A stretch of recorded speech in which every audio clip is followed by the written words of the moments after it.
Haur hezkuntzak berebiziko garrantzia du haurraren garapenean. Adituek diote 2 eta 6 urte tartean, haurrak bere nortasuna eraikitzen duela. Guraso eta irakasleon elkarlanak bere etorkizunan eragin handia izango du. Etapa hau ulertze aldea, behaketan oinarrituta hainbat azalpen emango nituzke. Gure txikitsuek ikasteko irrikitan daude. Berezkoa dute ikerketa eta beraien konstantziak ere harritzen gaitu askotan. Adibide bezala, nork ez du gogoan galdera baten eraso bat, jakinminaren aurrean galdera baten eraso zaparrada bat. Edo nork ez du gogoan puzzle bat egiterakoan pieza bakar batekin zenbat eta zenbat saiakera egiten dituzten. Aztegi ikastolak ikertzailetasun hau elikatze aldea txokoak ditugu, handimen anitzeko txokoak ditugu. Besteak beste, noski. Beste puntu batetan, aipatuko nuke baita ere, egoera baten aurrean edo zerbait lortu nahi dutenen, zen alako estrategi anitzak erabiltzen dituzten. Hor erakusten dizkigute beraien abileziak. Eta sormenare kontutan hartzen badegu, askotan harritzen gaituzte beraien kontakizun edo azalpenekin. Komunikazioa dela eta emozioak naturalki azaltzen dituzte. Hitzez, gorputz hizkuntzez, ekintzekin, eta emozioak ez dira onak edo txarrak. Emozioak adieraztea oso ona da. Hor gertatu daitekena da, emozio baten aurrean, portaera edo ekintza desegokia izatea, eta horretan guk laguntzen diegu hori aldatzen. Horri esango genioke autorregulazioan ere hezitzen ditugula. Ikasturte hasierak egia esan beldur pixkaten bat ez digun. Egoera berezie bizitzen nahi ginen, aldaketak zetozen, eta aurrek zeramatzeten 6 hilabete ikastolara etorri gabe. Baina, errealitatea oso bestelakoa izan da, orokorrean pozik ikusi ditugu aurrak hasiera hontan, gogokin ikusi genitun ere hasteko, hori izan da behintzat gure inpresioa, eta pentsatzen genuna, baino lasaiagoa izan da hasiera. Ikastolan garrantzia handia ematen diogu etxekotze edo egokitzapen prozesuari, eta hortan arreta berezia jarri behar izan dugu. Alde batetik 2 urteko aurrek, hau da ikastolarekin lehenengo harremana daukatenek, orain arte egin duten moduan egin dute prozesua. Pixka bat progresiboa izan da, malgua ere bai, haur bakoitzaren erritmoa egokitua, eta babes neurriekin izan balin bada ere, gurasoen edo etxekoen presentzia ere gelan izan dugu. Iruditzen zaigu hau ezinbestekoa dela. Eta beste alde batetik, HH3koek aurten beste urtetan baino progresiboagoa egin dute sarrera hori, 2 urtekoek egiten duten moduan 2 txandatan banatu dira, lehenengo egunetan, eta balorazioa positiboa izan da, beraz, datozen ikasturtetan ere antzera egiteko asmoa daukau. Guk aurrezkuntzan txokotan egiten dugu lan, eta txoko hauek adimen anitzetan oinarritzen die. Orain arte egin izan deuna da, mailako 2 geletan banatzen genituen txokok. Eta honekak bidetzen zuen, zirkulazio libre egitea mailako 2 gelen arten. Zirkulazio librekin azkenen bultzatzen deuna da, umen autonomia eta umek izatea protagonista. Beraiek aukeratzen dutelako ze txokotan ibiliko dian. Nahiz eta batzutan bultzatu inbarritugun beste txoko probatzea eta gauza ezberdinak egitea. Aurten egoera ezberdina danez, dinamika berdina jarraitzen dugu, baina txoko guztia sartu ditugu gela guztitan. Zirkulazio librea momentuz ezin dugu, baina aurrerago espero dugu berriro dinamika horta bueltatzea.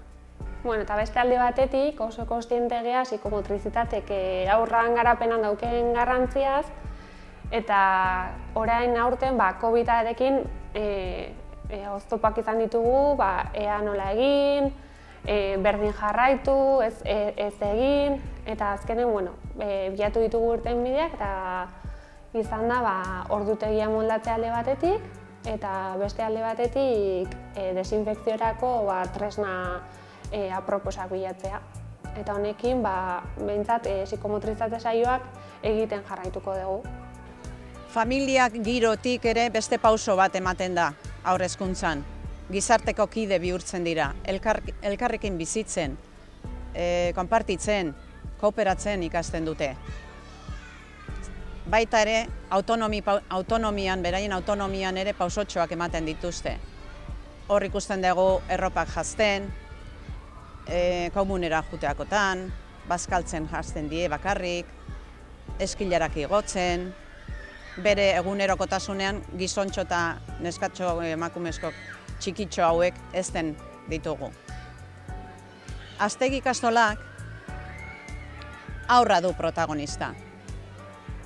Eta horretarako segurtasuna eta ongizatea ezinbesteko baldintzak dira. Irakasleok bere hezkuntza prozesuan eredu eta bide lagun gara. Egungo egoera honetan ere, gure goxotasuna, maitasuna eta gertutasuna nabariak dira. Jakin badakigu, irakasleon hitzek eta erakusten diegun konfidantzak bere hezkuntza prozesuan, bere hezkuntza integralean eraikitzen laguntzen diela, eta horretan jardugu. Ikastolen elkarteak emozioak lantzeko programa bat garatu du, Kuku programa izenekoa, eta aurten 5 urteko gelatan martxan jarriko dugu. Kuku haurrezkuntzan oinarrizko emozioak lantzeko programa bada, eta norberaren emozioak kudeatu eta ezagutzeko eta besteenak ere hobeto ulertzeko sortu da. Hau dena, ahozkotasuna oinarri hartuta. Eta zertarako landu nahi ditugu emozioak? Azken batean hezkuntzaren helburu nagusia hezkuntza integrala lortzea da, eta hori lortze aldera emozioek izugarrizko garrantzia dute eta programa honek hortan lagunduko digu. Oinarrizko 6 emozio landuko ditugu: tristura, beldurra, poza, haserrea, nazka eta sorpresa. Eta martxotik hona bizi dugun egoera dela eta tristura eta beldurra lantzen hasiko gea. Azken baten, COVID-19ak sortu duen egoera honek, bi emozio hauek nabarmen utzi ditulako. Lanketa hau egiteko hainbat material osatu dituzte ikastolen elkartean, horma irudiak, emozio txartelak eta album ilustratuak adibidez, eta beste material batzuk sortzeko bidean daude. Eta material hauek baliagarri izango zaizkigu emozioen inguruan hitz egiteko, hauen inguruan hausnartu eta denon artean emozio hauek hobeto kudeatzeko moduak lantzeko. Gure ikastolan ingelesarekin 4 urteko gelan hasten gera. Eta beti ere, 30 minutuko saio mutxekin, astean 4 bat aldiz. Hasiera batean, egokitzen joateko saioiek motxagoak izan daitezke, baina pixkanaka asko jota 30 minutuko saioak egitera iristen gara. Hala ere, azkenengo urteetan, argi geneukan, hezkuntzan ematen ari diren aldaketa guztiak direla medio, ingelesa ere hortara egokitu behar genuela. Orduan, iazko ikasturtean, pixkatxo bat berrikuntzak sartzen saiatu ginen. Eta Music in English delakoarekin hasi ginen. Kasu horretan, musikako ekintzak ingelesez txertatzen hasi ginen, eta egia esan ikasleen aldetik harrera oso ona izan zuen ekimen berri horrek. Baina argi ikusten genuen, haratago joan nahi genuela eta zerbait gehiago ere egin behar genuela. Orduan, gure pentsamendua ingelesa ere gelako txokoetan txertatzea zen. Erronka berri horri heldu eta aurtengo ikasturtean txokoekin hasi gara eta egia esan oso gustora gaude. Baina esango dezute, nola funtzionatzen du txoko honek? Bueno, gauza da, pentsatu genuela asteko 4 saio horiek 2tan banatzea. 4 saio horietatik 2 txokoak egiteko erabiltzen ditugu eta beste 2 saioetan talde handian aritzen gara. Talde aldian esaten detenean, esan nahi du, umeak borobil erdi batean daude, irakasle erdian, eta nik gidatutako ekintzak egiten dituzte. Esku jolasak, abestiak, ipuinak. Baina gero badira, beste zenbait ekintza, laguntza edo jarraipen zuzenago behar dutenak, eta horiek txokotan egiten ditugu. Txokoiek astean 2tan egiten ditugu, eta saiatzen gera dinamikak txandakatzen. Lehenengo saioan talde handian aritzen gara, bigarren saioan txokotan. asteko 3. talde handian eta azkenean berriz ere txokotan.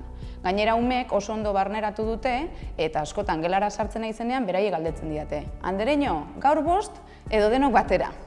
Orduan, egia da, gustora egiten duten zerbait dela eta konturatzen gara beraiek ere oso eroso sentitzen direla 5-6 taldetxoan irakaslearekin.